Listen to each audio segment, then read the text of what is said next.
Hello friends, welcome to my YouTube channel cooking journey with ફ્લેવરમાં આપનું સ્વાગત છે। તો આજે આપણે બનાવીશું કેરેમેલાઇઝ દૂધ પાક।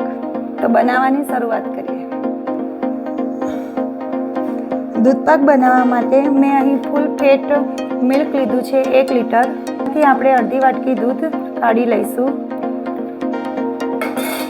અને બાજુ પર મૂકી દઈશું। ત્યારબાદ હવે આ દૂધને આપણે એક ઉકાળો આવવા દઈશું। દૂધનો એક ઉકાળો આવી ગયો છે। હવે મેં અહીં અડધી વાટકી બાસમતી ચોખાને અડધો કલાક પલાળીને રાખ્યા છે। એમાંથી આપણે પાણી નિતારી લઈશું અને ચોખાને દૂધમાં એડ કરીશું। હવે આપણે દૂધને ઉકળવા દઈશું। વચ્ચે વચ્ચે આપણે દૂધને હલાવતા રહીશું। દૂધ ઉકળે છે ત્યાં સુધી આપણે એક પેસ્ટ બનાવી લઈશું। મેં અહીં 5 થી 6 બદામ પલાળીને લીધી છે, એની છાલ ઉતારી દીધી છે। 10 થી 15 કાજુ લીધા છે પલાળીને। અડધી વાટકી મિલ્ક પાવડર લીધો છે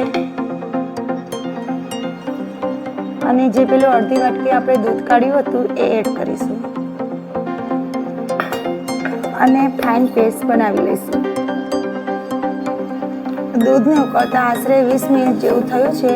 આપણે ચેક કરી લઈશું કે અંદર જે આપણે ચોખા નાખ્યા છે એ ચોખાનો દાણો ચડ્યો છે કે નહીં।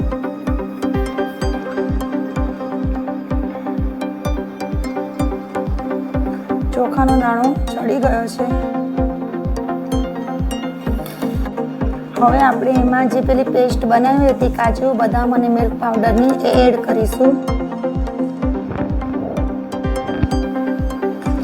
અને દૂધના 2-3 ઉકાળા આવવા દઈશું। દૂધના 2-3 ઉકાળા આવે ત્યાં સુધી આપણે ખાંડને કેરેમલાઇઝ કરી લઈશું। પેનને આપણે થોડું ગરમ થવા દઈશું। એમાં આપણે 1 વાટકી ખાંડ ઉમેરીશું। ખાંડ તમે તમારી જરૂરિયાત પ્રમાણે લઈ શકો। ઓછું મીઠું ભાવતું હોય તો ખાંડ તમે ઓછી લઈ શકો છો।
ખાંડને કેરેમલાઇઝ કરીને નાખ્યા પછી દૂધ પાકનો કલર આવો બ્રાઉન કલરનો થઈ જાય છે।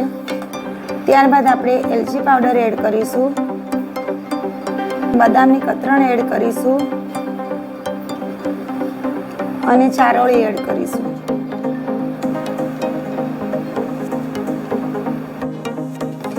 એકદમ સરસ અને ઘાટો દૂધ પાક બનીને તૈયાર છે। જે આપણે નોર્મલી દૂધ પાક બનાવતા હોય છે એના કરતાં આનો ટેસ્ટ એકદમ અલગ જ લાગે છે અને દેખાવમાં પણ કેટલો સરસ લાગે છે। હવે આપણે ગેસને બંધ કરી દઈશું અને દૂધ પાકને આપણે ઉતારી લઈશું। રૂમ ટેમ્પરેચર ઉપર આવવા દઈશું। સાચે જ એકવાર આ દૂધ પાક બનાવીને ટ્રાય કરજો, ખાવાની બહુ જ મજા આવશે।